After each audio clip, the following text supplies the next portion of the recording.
This is Father Patrick Briscoe. And this is Father Bonaventure Chapman. Welcome to Godsplaining. Thanks to all who support us. If you like the show, please consider making a donation on Patreon. Be sure to like and subscribe to Godsplaining wherever you listen to our podcasts. I'm here with Father Bonaventure today, of course, and we are very excited to do this episode about the Barbie movie. It changed both of our lives, and we can't wait to tell you how. But before we get to the episode, I have a great announcement from the St. Paul Center, which I'm excited to share. So founded by Dr. Scott Hahn, the St. Paul Center is a Steubenville-based apostolate that provides all kinds of ongoing formation to Catholics. They have a number of great projects, and the St. Paul Center is specifically dedicated to helping Catholics come to know and love the Scriptures. This Lent, the St. Paul Center wants to help you make the most of this holy season by offering you the opportunity to take advantage of all the digital content produced by the St. Paul Center completely for free. So this is a great offer. Beginning on Ash Wednesday, the St. Paul Center will be launching Exodus and Exile, its first ever Lenten challenge. You'll have the opportunity to walk alongside Dr. John Bergsma in the 40-day Exodus challenge, in which Dr. Bergsma will reflect on one chapter of Exodus each day and provide you with a daily challenge to grow deeper in your prayer, fasting, and almsgiving devotions this Lent. You'll also have the chance to hear Dr. Scott Hahn present a series of talks based on his new book, Catholics in Exile, written for every Catholic who might feel alienated from the culture and even from the church and is seeking a productive response to what they're feeling. So again, friends, this is a great invitation to join the Exodus and Exile Challenge, especially if you're looking for how you're going to grow this Lent. You can visit stpaulcenter.com/Lent. That's stpaulcenter.com/Lent, and receive free access to every piece of digital content produced by the St. Paul Center, including the recently launched Emmaus Academy, which is a digital learning platform which features over 20 classes taught by world-class theologians. So that's a great platform there. Make the most of your Lent this year, and don't miss the opportunity to begin your Lenten journey with the St. Paul Center. I feel like you should plug OSV's Lenten. You're going to do a Lenten companion, I assume, right? Yeah. So of oh, course, fantastic! Sure, That's yeah. great too. Yeah. Don't miss out on you choose. We choose all. Right? We do. We absolutely do. So thanks to the St. Paul Center for partnering with Godsplaining for some of these great opportunities, and we really are excited to share them with you, and we think they're fantastic. It is difficult though to transition from Lent content to the Barbie movie. It's true, but we will manage it by discussing times when we wore pink. Oh yeah, that's right. Yeah, as men, yeah. I mean, you should, if you're comfortable in your masculinity, a nice, maybe not a hot pink, but a pink color. This is what Gaudete and Laetare Sunday are about, I suppose. Right? And in high school, I had a good friend of mine that played football, was easily one of the manliest guys I know, who showed up to my house one day. We were going out someplace and had a pink polo shirt on. Yes. Classic. And I made fun of him for it, being weak and sniveling as I am. Yeah, and he beat you to a pulp. Exactly, and he looked at me and he said, "It's not pink, it's manly mauve." Manly mauve. Yes, that's good. Yes, the chairman of our physics department in college was a big guy, Dr. Shane Brower, and Hunter, backwoodsman. His brothers were named Dane and Zane, and they were lumberjacks, and he was a physics professor. So a fascinating, wonderful man. But he had no shame about wearing pink. He was strong and large and massive, and good at optics. Yeah, really good at optics. Yeah. Now, it might be a surprise that there would be a Godsplaining episode on the Barbie movie, considering that Oppenheimer seems more on brand for Godsplaining in the Barbenheimer phenomenon. So if we could have gone one way, that might have been the way that viewers anticipated us going. But Father Bonaventure, do you want to talk us through just why does the Barbie movie matter? What did you think of it? Give us some kind of an initial response. Yeah, well, good question. I mean, one, it's just topical. I thought, and there's something about the Barbie movie. I think this summer, both those movies, it took us a while after COVID to get back to, I think, good cinema, you could say. And most cinema that's been at all shown in theaters, the summers especially, are like Marvel movies. And it's kind of, I think everyone's getting tired of the same old mech warrior bash up or something, light laser rays or like God rays at the end of something, just bizarre things. And this summer, Bill produced, three Indiana Jones nostalgic kind of fest, But then these two, Oppenheimer, Chris Nolan was taking on a biopic, which is Nolan's spectacular. And then Barbie, which is this weird, totally different. Who would have thought this would have worked as a movie? But something just delightful about a summer allows you to do things you otherwise wouldn't be able to do. And this was a cultural kind of phenomenon. I mean, I remember I saw it in Oregon. I was with my aunt and uncle. I was visiting some family out there, and my aunt was interested in seeing it. I was flying out the next day at 4 a.m. or something, and it was like the showing was at 8 or 9 p.m. And she said, "Well, do you want to go? Do you want to go to this?" Because I thought, wow, it'd be good for class use this coming semester. To talk to the kids. To talk to the kids about for all sorts of reasons. And so she said, "Well, do you want to go? This would be the only time we could do it." And so I said, "Well, that's me 4 hours." I was just like, "Yes, I will do it." And it was this bizarre experience everyone was wearing pink there.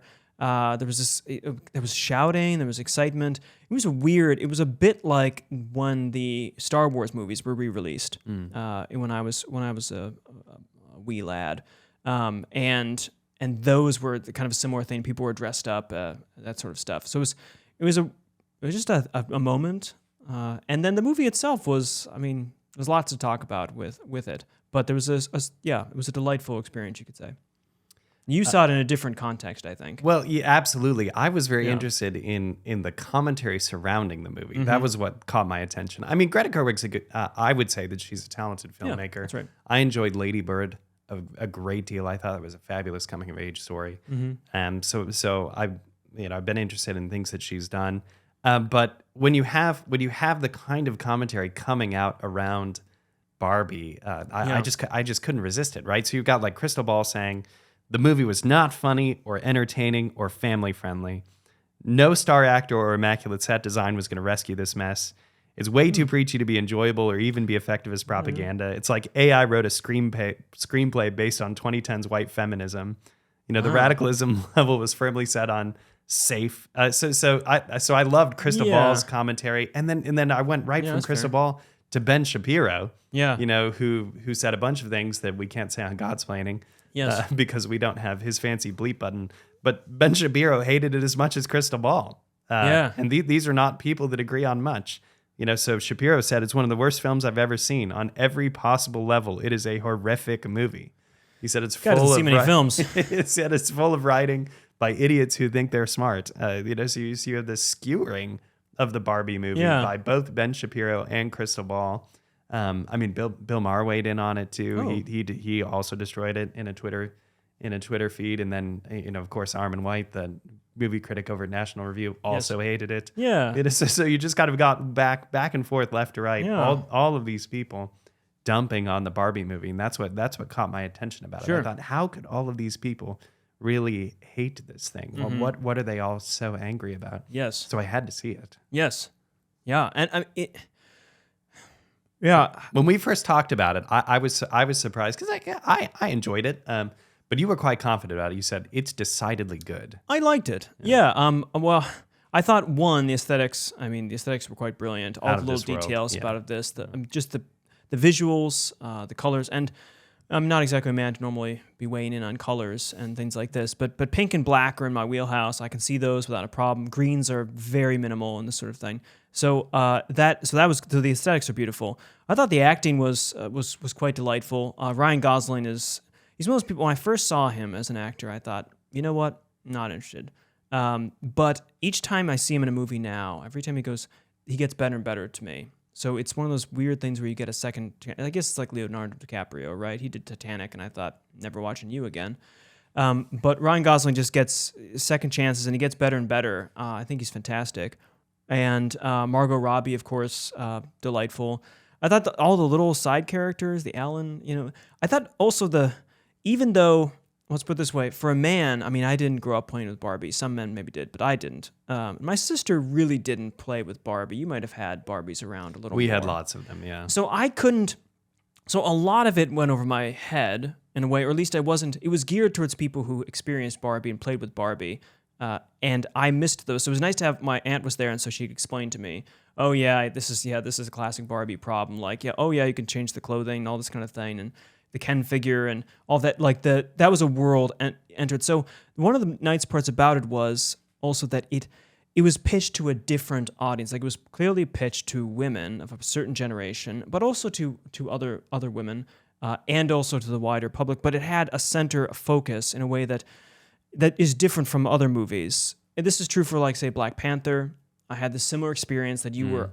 It's very rare that I go to a movie where I'm not the main person it's being pitched to. You know, middle age or youngerish American, right? Male. So this was like I imagine the experience of being a Barbie is a bit like experience of being in a Marvel movie for most women. It's just like it's not really for me, so I pick up on the side points. But actually, they might get nothing out of it. Whereas I thought it was a delightful social commentary. There was a little preaching, but I wasn't as offended as some. I mean, I guess if you're willing to be offended by any time feminism appears, then you can get offended. Right. But I wonder if that's just being too offended and thinking that we live in a different world than we live in. It's a good point to ask, who is this movie for? Because it's certainly not a kid's movie. It's rated PG-13. Yeah. And there's no sex, there's some but humor that I certainly didn't enjoy. Some of the Ken jokes in particular, and we could talk about the ending because I think that's important to get to. But so it's not a kids movie. There's some untoward and adult humor in it, but I think with that in mind, you have to recognize that it's trying to say something. And I agree. Not being a woman in the theater, it was an interesting experience to look at the film and to say, okay, what is actually going on here, and what is trying to be said, and what are people experiencing through it. Well, and I thought also it reminded me of a movie John Travolta did a long time ago, maybe in the 90s or something. There's an actor who just can't get himself out of his own way.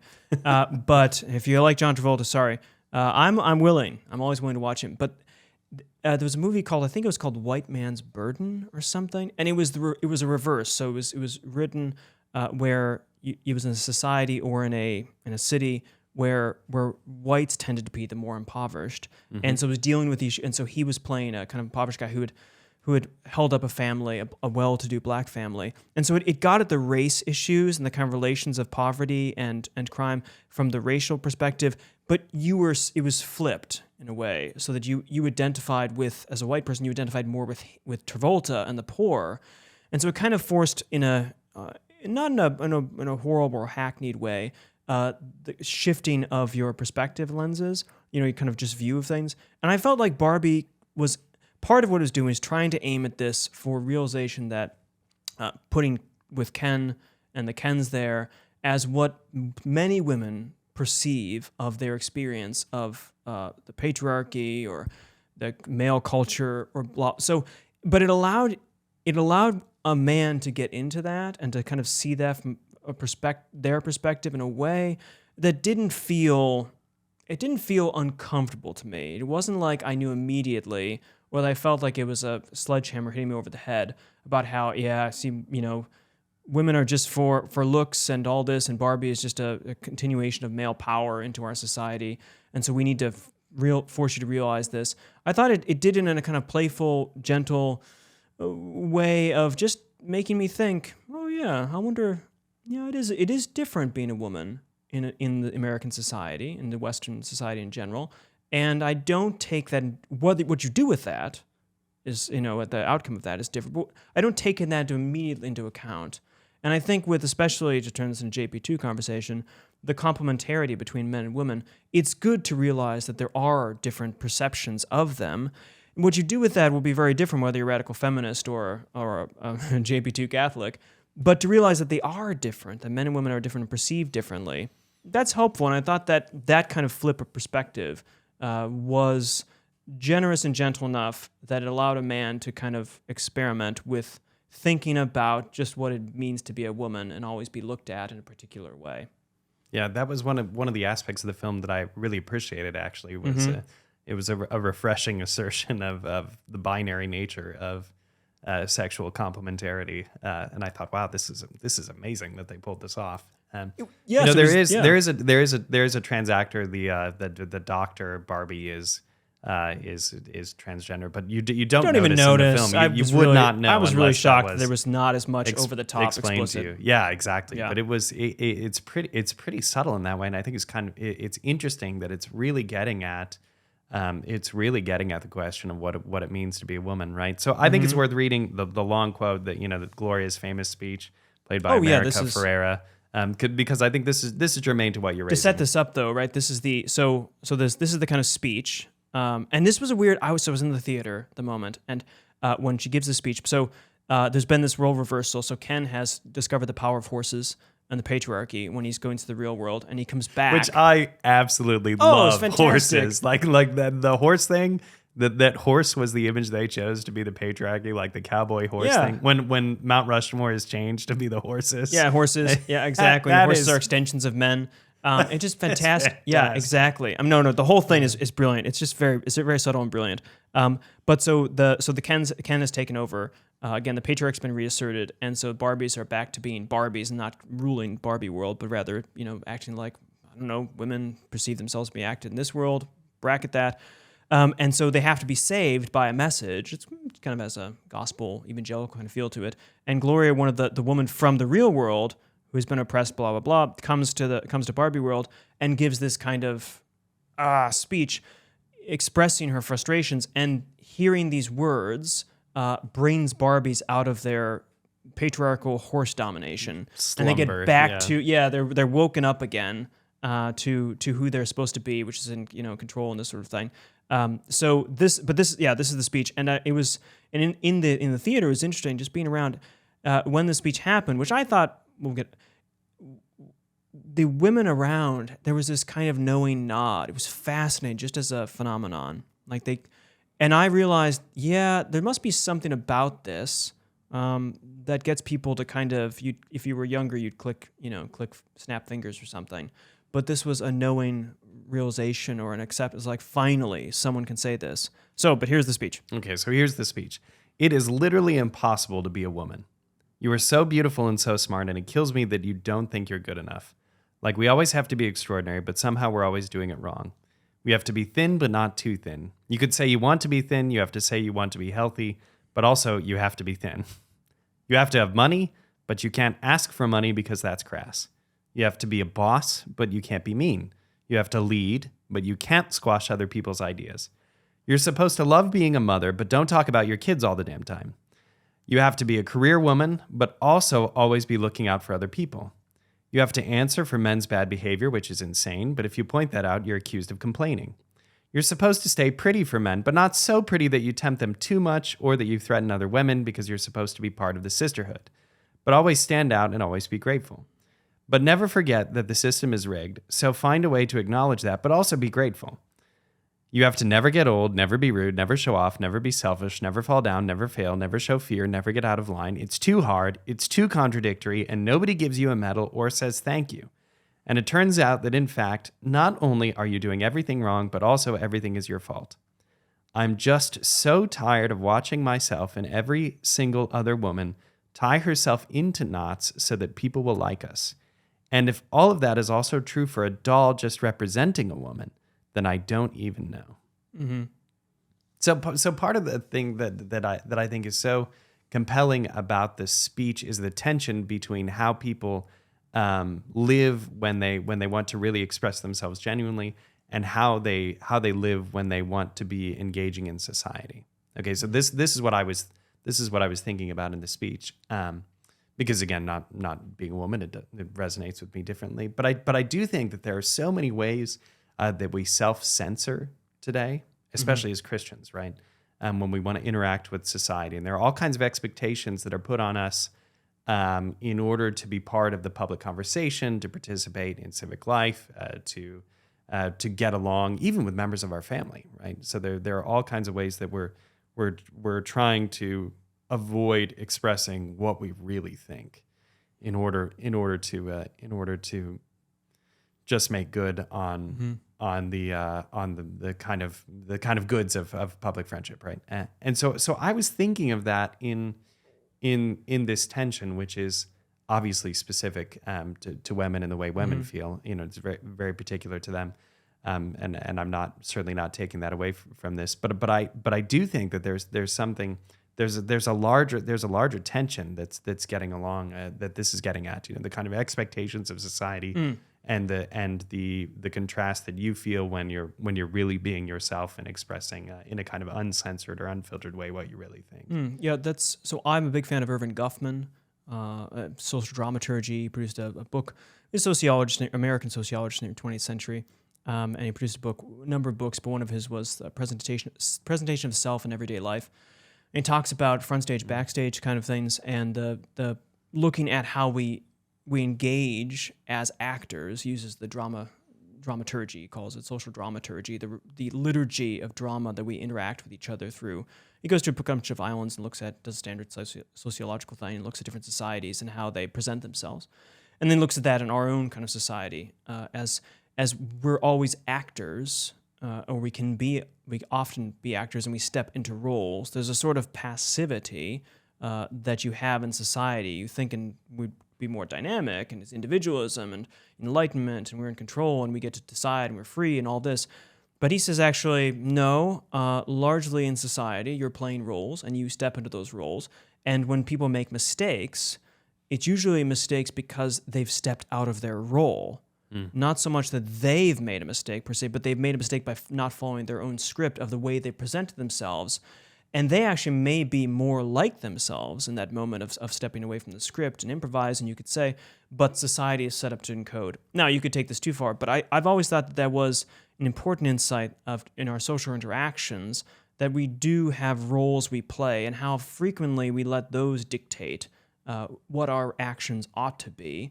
And in many ways, of course, if you're a father or a mother or a child or a daughter or a son, you do have roles. Like there are stations and man's duties and all this sort of stuff. If you're an employer, if you're an employer, that kind of thing, there are different roles to play.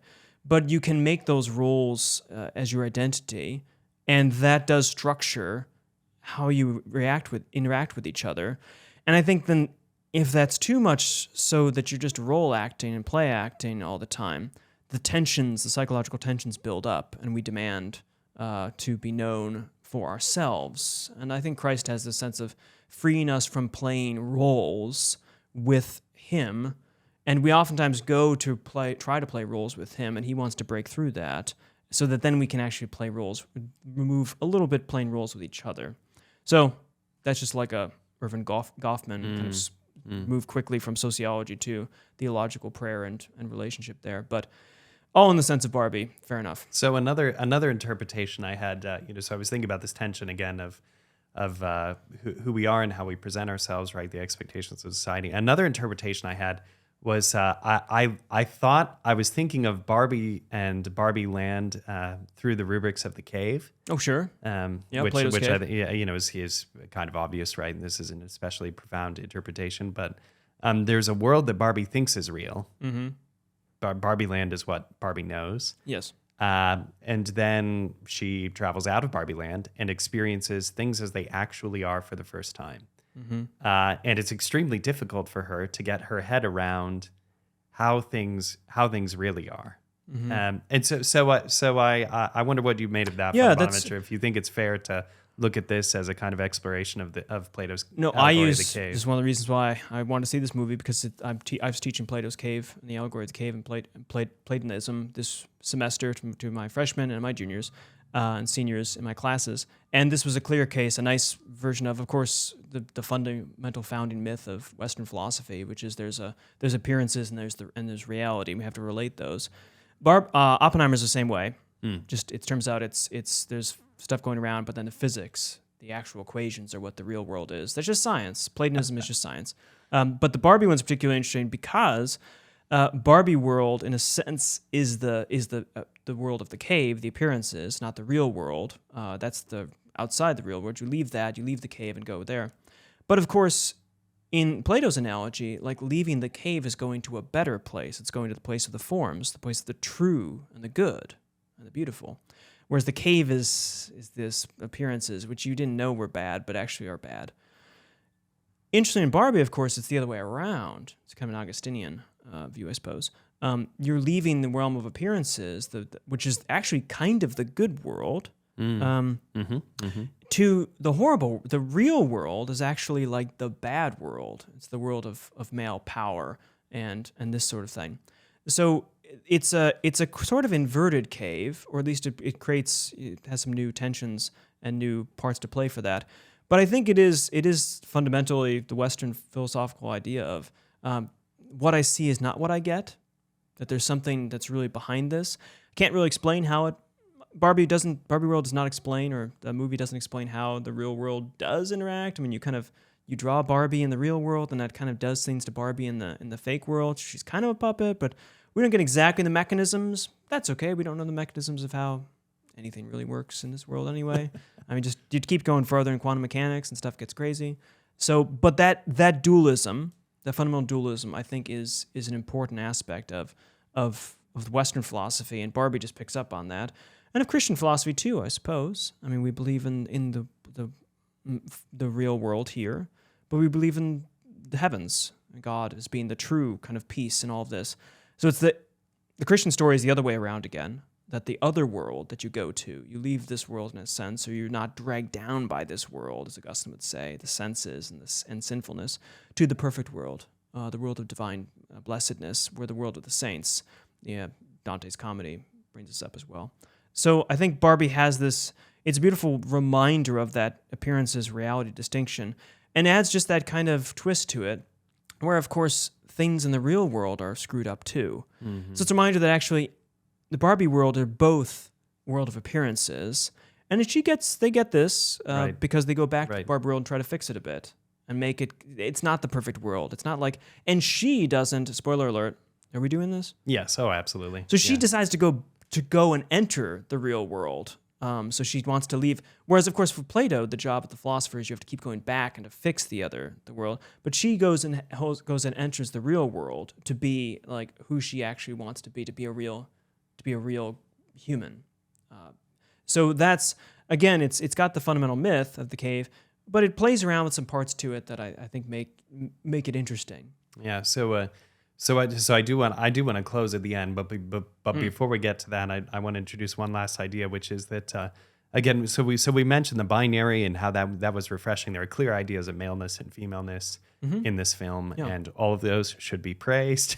I was grateful for them. I found them very refreshing.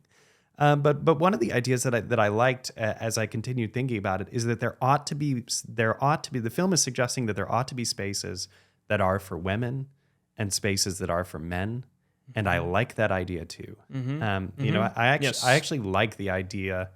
If we separate it out from what is ideal and what is not, if we abstract it from that, I like the idea that there is a space that is for women. And we experience this in the church. When you're a priest chaplain and you're visiting a women's religious community, you are entering the space that is for women. And it's very clear. It couldn't be clearer, because the convent is clean, for example, and it smells nice, and it's not the friary. You know, there are not friars there. It's not a priory. So I think that this is something that the church understands, that is being lost in society, that we need to find ways to protect. You know, we see this in the importance of men's and women's sports, but that there are spaces that are for women that are very different from the spaces that are for men is an important thing. And I saw the film playing around with that idea in a way that I thought was compelling. Yeah, that's a good point. Part of the bad part of feminism, I suppose, is that it, instead of making women equal, at least it hasn't done that yet, as far as I can tell, or maybe women would say, it just neutralized all genders and the discourse and the differences between them, such that it didn't respect the gender difference, which I think was, of course, a goal of it.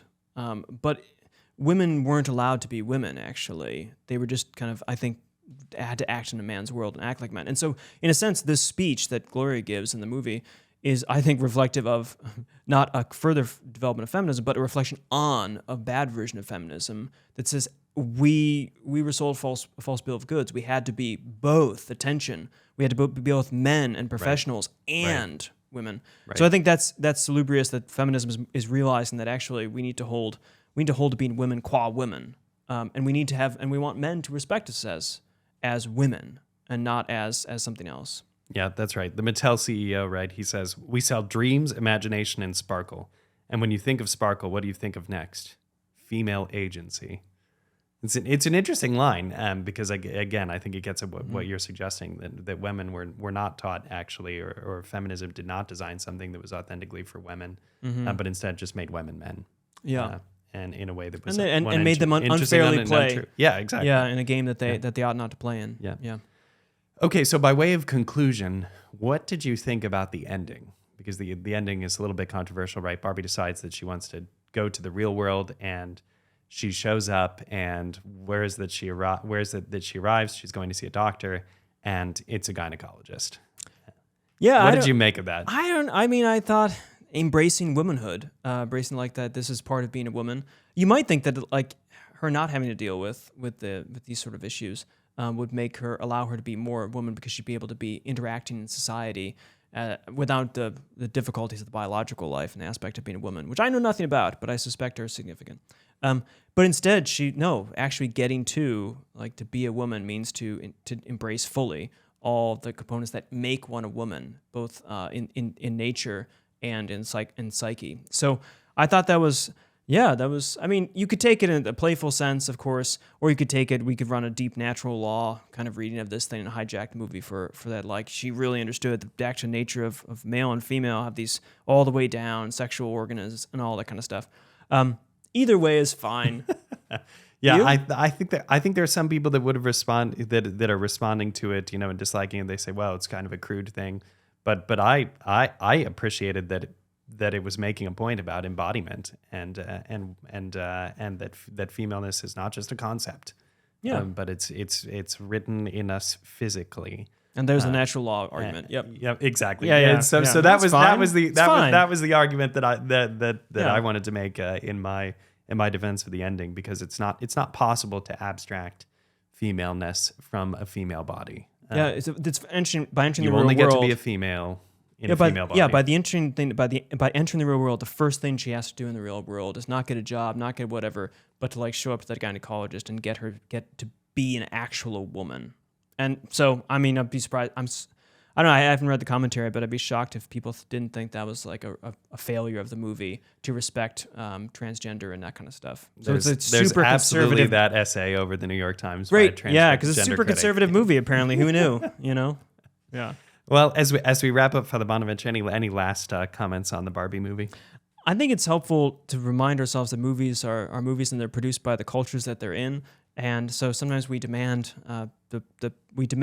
perfect from society that's not going to give us anything close to that. So don't let the perfect be the enemy of the good. We can take all these things, and especially even Barbie movies, and have a way in to talk to people without worrying about totally sidelining them because they're not perfect, or they have some, they're not exactly kosher with Catholic faith or what have you. I thought,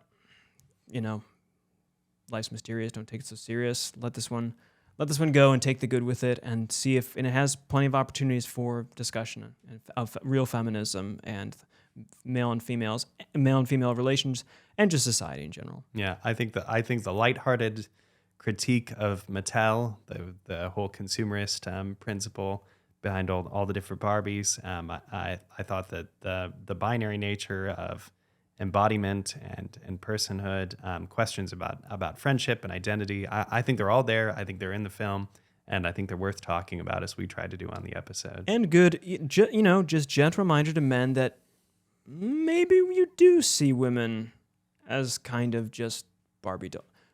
At least gives you a moment, all of us as men, to go, I wonder. You know what we need for our Godsplaining set? A horse. That's true. We need horses. Yes, I should have, Fantastic. Well, thanks everyone for tuning in for this episode of Godsplaining. Follow us on Facebook, Twitter, and Instagram. Like, subscribe, and leave us a 5-star review. We're also on TikTok if you do that. If you'd like to donate to the podcast through Patreon, follow the link in the description. You can also follow links in our show notes to shop Godsplaining merch and to get information on upcoming Godsplaining events. As always, Friends know that we're praying for you, and we ask for your prayers for us in our work. God bless. Father Gregory, 'Tis I. how many goldfish did you have growing up? I think like 3. One mostly at state fairs. They didn't last too long, and I flushed them. Please subscribe to our YouTube channel, Godsplaining.